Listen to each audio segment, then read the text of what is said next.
When it was released in 1984, even creator Wes Craven couldn't predict that we'd still be talking about A Nightmare on Elm Street today, with a franchise of 9 films being built around a murdered parlor dream-in teens. At the centre of the bloodshed is the man with the best jumper in the history of show business, Edward Scissorhands' pervert uncle Freddy Krueger. Turns out that over the course of 9 movies you can rack up a lot of interesting facts, and with the 10th film currently in development with New Line, time to dust off the glove and dive in. I'm Adam from WhatCulture.com, and here are 10 things you didn't know about Freddy Krueger. Number 10, Robert Englund almost didn't play him in the sequel. As the studio discovered when they cast Jackie Earle Haley in the role for a 2010 reboot, Robert Englund is a damn hard man to replace. Simply put, the man was Freddy Krueger, and any attempts to oust him from under the fedora have met with disaster, as New Line found out when they nearly didn't have Englund reprise the role for Nightmare 2. See, Robert had realised how important he was to the franchise and quite rightly upped his fee. The studio thought, whatever, it's just a dude under a rubber mask after all, and set about replacing him. In the end they hired a stunt guy to play him, but the test shoots went terribly and New Line returned to Englund with shame in their hearts and money in a briefcase. I love you. Come back to me.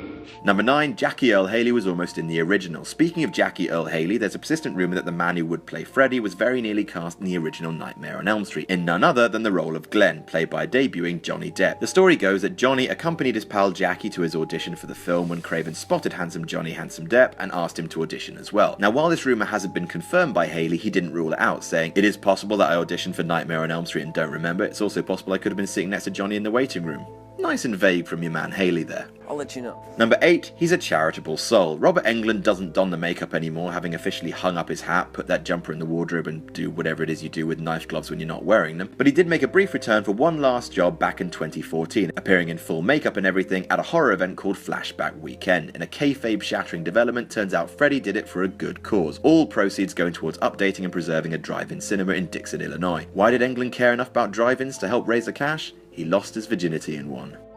Think about that.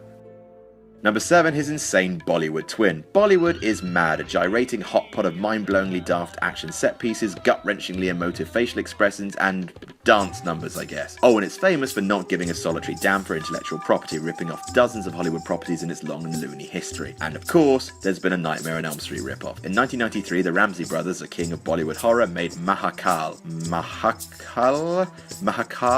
you get it, aka the monster, aka the time of death, aka, look, it's obviously Nightmare on Elm Street, look at his big knife hand. College kids dying in dreams, dude with a burnt face, elaborate song and dance numbers, a clown called Canteen who dresses up as Michael Jackson, and okay, maybe those last two aren't canon. Number 6, he once threatened to kill George H.W. Bush. Who hasn't though? Am I right? He knows what he did. He knows what he did. So once upon a time in the 1980s there was a short-lived puppet sitcom called DC Follies that was half Cheers, half Spitting Image. Fred Willard ran a bar in DC populated by rubber caricature politicians of the day. In one episode, George Bush Sr. appears, and because why not f*** you, so does Freddy Krueger, who then tries to kill him. It's time to start trimming the bushes! Before being dissuaded from it because, after all, if George Bush dies, Dan Quayle becomes president. You didn't get my vote. Satire. Applause. Number 5, he almost had bosoms. Boobs are, by and large, excellent, but on Robert Englund, well, that's my new nightmare. In Nightmare 3, Dream Warriors, which is bloody great by the way, and has Lawrence Fishburne in it, look at his tiny young face. Yeah, I love you too. There's a scene where a nurse seduces Joe before it's revealed that her tongue is way too long, and yeah, she's Freddy instead. Well, it turns out that scene was supposed to look a little differently. Instead of turning from hot lady into fully clothed Freddy off camera, originally just her head was going to change to Krueger's, while the rest of her body, including heaving lady boobs, would stay the same. They filmed it with actress in full makeup, but everyone agreed it was just... no. Number 4, one of his most famous lines was improvised. We're sticking with Dream Warriors and one of Freddy's best ever kills. As soon as I get out of here, I'm going to Los Angeles to be an actress. I'm gonna be on TV. Jennifer is watching TV when Freddy appears on screen and it cuts to static. She tries to fix it by thumping it before, surprise, out comes weird TV arms and Freddy's head morphs out of the set. He shouts this. This is it, Jennifer. Your big break in TV. He then shouts this. Fuck the prime time, bitch. Before slamming her head into the telly, electrocuting her. Originally the line was just supposed to be, this is it Jennifer, your big break on TV, but after a few takes, Englund improvised, welcome to primetime, bitch, and they kept it. It's possibly his most iconic line ever, except maybe, this is God. Number 3, he's a porn star. There's a film called A Wet Dream on Elm Street. It has a love glove with 4 vibrators on it, and he kills people by sending them into orgasm-induced pleasure comas. That's enough about that.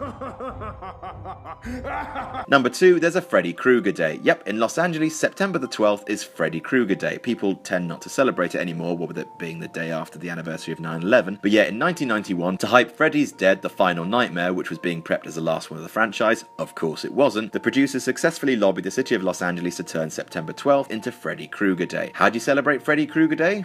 Are there gifts? Are there carolers? Do you have to spend the whole day awake? Don't fall asleep in there.